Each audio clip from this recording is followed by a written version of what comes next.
నమస్తే, నేను మీ గోపి. వెల్కమ్ బ్యాక్ టు మనంటి. ప్రస్తుతం మనతో పాటు ఉన్నారు టీడీపీ అధికార ప్రతినిధి విద్యాసాగర్ గారు ఉన్నారు. ఆయనతో మాట్లాడదాం. నమస్తే అండి. నమస్తే. సో గతంలో మనం తిరుపతిలో కల్తీ నెయ్యి జరిగింది, కల్తీ నెయ్యి తిరుపతి లడ్డులో జరిగిందని టీడీపీ అదేవిధంగా జనసేన ప్రభుత్వం, కూటమి ప్రభుత్వం అధికారంలో రాగానే గత ప్రభుత్వంలో జరిగింది తప్పు అంటే ఆ ప్రభుత్వం ఒప్పుకోవాలి, మేమేం తప్పు చేయలేదు, మాకేం సంబంధం లేదు అన్నట్టుగా వాళ్ళైతే భావించారు అప్పుడు. కానీ ఈరోజు సిబిఐ నుంచి, అంటే గత 2 రోజులు సిబిఐ నుంచి వచ్చింది. సో సిబిఐ వాళ్ళు ఒక 4 అయితే అరెస్ట్ చేయడం జరిగింది. ఈ ఏఆర్ డైరీ వాళ్ళని, వైష్ణవి డైరీస్ వాళ్ళని, మరొక 2 అయితే దీంట్లో యాడ్ చేసి అరెస్ట్ చేయడం జరిగింది. సో అప్పుడు తప్పు మాది కాదని తప్పించుకున్న వాళ్ళు ఇప్పుడు తప్పు ఒప్పుకుంటారంటారా? ఇందులో ముఖ్యంగా ఇది సిబిఐ కాదు, సిట్. ఓకే. సుప్రీంకోర్టు కాన్స్టిట్యూట్ చేసినటువంటి సిట్. ఆ సిట్లో సిబిఐ వాళ్ళు 2, ఆంధ్ర పోలీస్ నుంచి 2 అండ్ IFSCA నుంచి 2, food and safety standards authority of India నుంచి వాళ్ళు ఒక 2. సో మొత్తం 6 మంది కలిపి సిట్.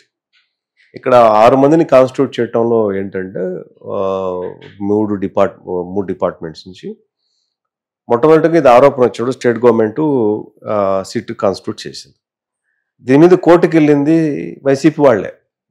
వైవి సుబ్బారెడ్డి, సుబ్రహ్మణ్యం వీళ్ళే వెళ్ళారు.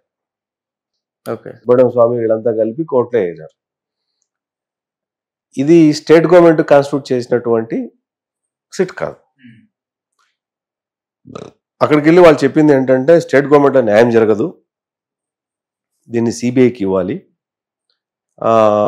స్టేట్ గవర్నమెంట్ మీద మాకు నమ్మకం లేదు అన్నట్టు మాట్లాడారు. సో వాళ్ళ రిక్వెజేషన్ కన్సిడర్ చేస్తూ స్టేట్ను ఇబ్బంది పెట్టకుండా స్టేట్ను కూడా పరిగణలోకి తీసుకొని సుప్రీంకోర్టు 2 ఆఫీసర్లని స్టేట్ నుంచి, 2 సిబిఐ నుంచి, 2 FSS నుంచి తీసుకున్నారు. వాడిని కూడా సిబిఐ డైరెక్టర్ పర్యవేక్షణలో ఇది ఇన్వెస్టిగేషన్ జరగాల, రిపోర్ట్ కూడా సిబిఐ వాళ్ళకి ఇవ్వాలా, డైరెక్టర్కి ఇవ్వాలా, వాళ్ళు సుప్రీంకోర్టు త్రూ సిబిఐ డైరెక్టర్ నుంచి సుప్రీంకోర్టుకు వస్తుంది అన్నది ఆర్డర్లో ఉన్నటువంటి సారాంశం. ఓకే. ఇప్పుడు ఆ సిట్ నలుగురు అరెస్ట్ చేసింది. సుప్రీంకోర్టు కాన్స్టిట్యూట్ చేసింది as per the request by the YCP leaders. ఇప్పుడు సమాధానం ఎవరు చెప్పాలి? వాళ్ళే చెప్పాలి కదా. మరి వైసీపీ వాళ్ళే చెప్పాలి. ఇప్పుడు వైసీపీ వాళ్ళు మొక్కలు కూడా దాని గురించి మాట్లాడటం లేదు. ఎందుకు మాట్లాడటం లేదు అంటే కొంతకాలం తర్వాత పూర్తిగా ఒక అవగాహనకు వచ్చిన తర్వాత ఎస్ ఇక్కడ మాలిట్రిషన్ జరిగింది, మాల్ ప్రాక్టీస్ జరిగింది, ఇక్కడ కల్తీ జరగడానికి ఆస్కారం ఉంది, కల్తీ జరిగినట్లు ఆధారాలు దొరికాయి, ఆధారాలు దొరికిన తర్వాతనే అరెస్ట్ చేయడం చేశారు. అంటే ఇప్పుడు కల్తీ జరగనట్టే కదా. ఇప్పుడు స్టేట్ గవర్నమెంట్ కాన్స్టిట్యూట్ చేసినటువంటి సీట్ కాదు, సుప్రీంకోర్టు కాన్స్టిట్యూషన్ చేసినటువంటి seat request by the YCP people. ఇప్పుడు అందులో అడల్టరేషన్ జరిగిందా జరగలేదా అంటే జరిగిందనే తేలిపోయింది కదా అంటున్నా. మళ్ళీ సెకండ్ థాట్ అవసరం లేదు. Without having proper reason, without having proper evidence, ఏ గ్రౌండ్ లేకుండా ఒక కంపెనీ డైరెక్టర్ని, ఓనర్ని అరెస్ట్ చేసిందంటే నమ్మినట్టే, ఆధారాలు దొరికినట్టే, ఆ నేరాన్ని రుజువు చేసే ఆధారాలు ఉన్నప్పుడే అరెస్టులు జరుగుతాయి, లేకపోతే అరెస్టులు జరగవు. ప్రైమా ఫేసీలోనే FIRలోనే ఆధారాలు లేకపోతే కేసు క్లోజ్ చేస్తారు. అఫ్ కోర్స్ చాలా కేసులు వైసీపీలో ఈ రకంగా అన్ని బలమైన ఆధారాలు ఉండగా ఏ ఆధారాలు లేవని కేసు క్లోజ్ చేశారు, కొట్టేసినవి చాలా ఉన్నాయి. కానీ ఇక్కడ స్టేట్ గవర్నమెంట్కి సంబంధం లేదు, సెంట్రల్ గవర్నమెంట్కు సంబంధం లేదు, సుప్రీంకోర్టుకు సంబంధించినటువంటి అండర్లో జరుగుతున్న investigation. So it is proven. మళ్ళీ రెండో ఆలోచన మనకు అవసరం లేదు. ఇప్పుడు నిన్న మొన్న అరెస్ట్ చేశారు వాళ్ళని, CD ఫైల్ ఉంటుంది. CD ఫైల్లో ఏముంది నేను చూడలేదు, ఇంకా చూస్తే A2, A3, A4, A5 అక్యూజ్డ్గా పెట్టినట్టున్నారు వాళ్ళు. A4 దాకా ఉన్నట్టు ఉంది.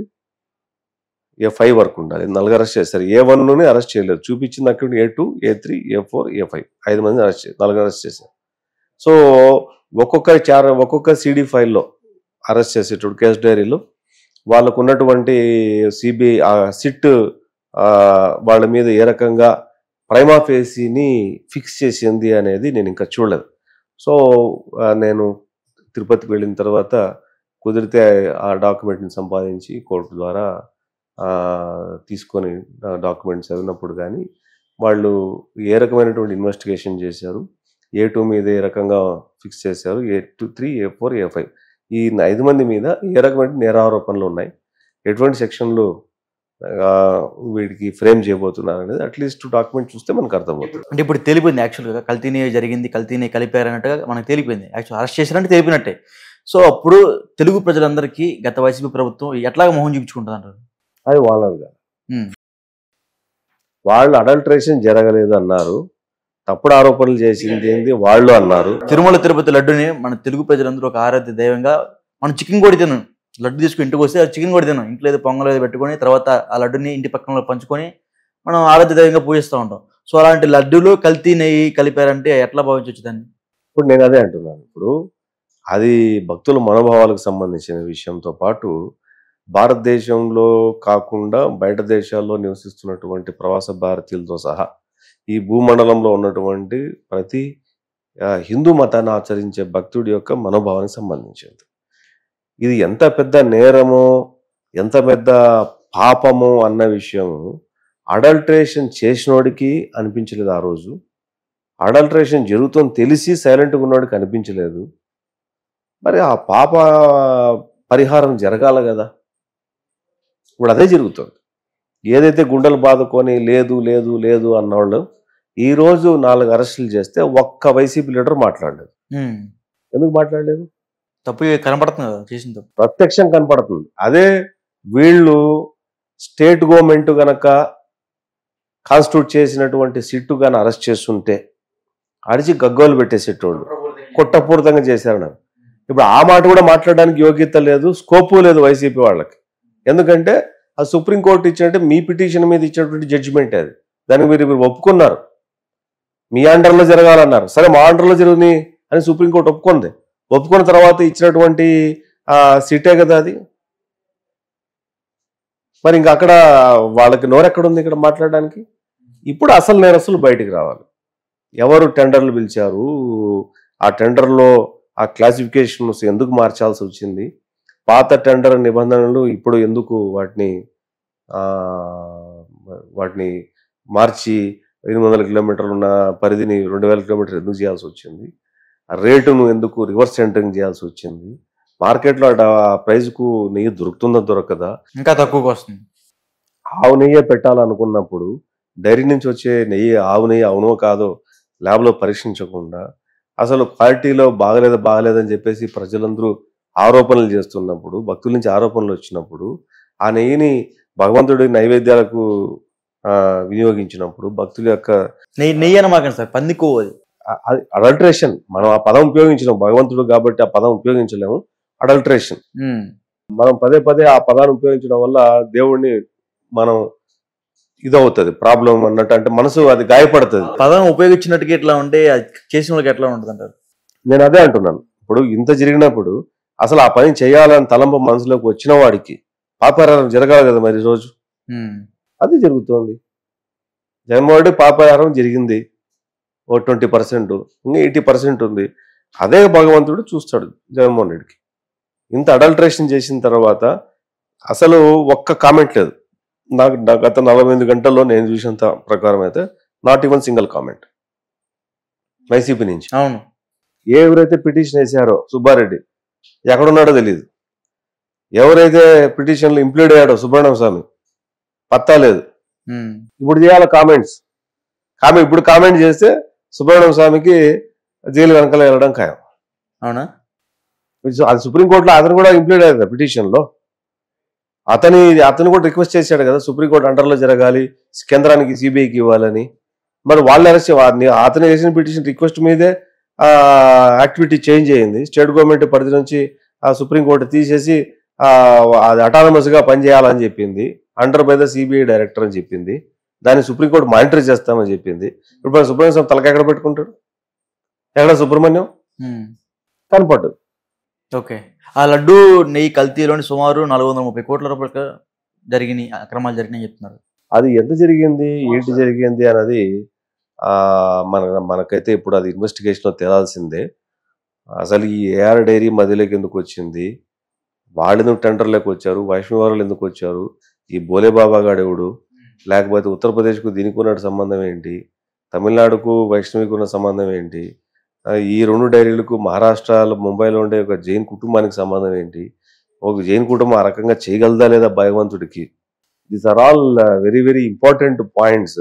Who is the culprit behind this, ఈ కల్ప్రిట్ ఎవరు, ఎందుకు అన్నది. దీని వెనకాల వేరే ఉంది, అది మనం ఇప్పుడు బహిరంగంగా చెప్పలేం.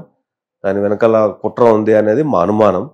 కావాలనే భగవంతుడిని యొక్క విశిష్టతను, ప్రాధాన్యతను దెబ్బతీసే క్రమంలో పడిన కుట్ర అని మేమైతే భావిస్తాం. ఎందుకంటే మేము దేవుని పాదాల కింద బ్రతికేటటువంటి కుటుంబంలో మాది ఒకటి తిరుపతిలో.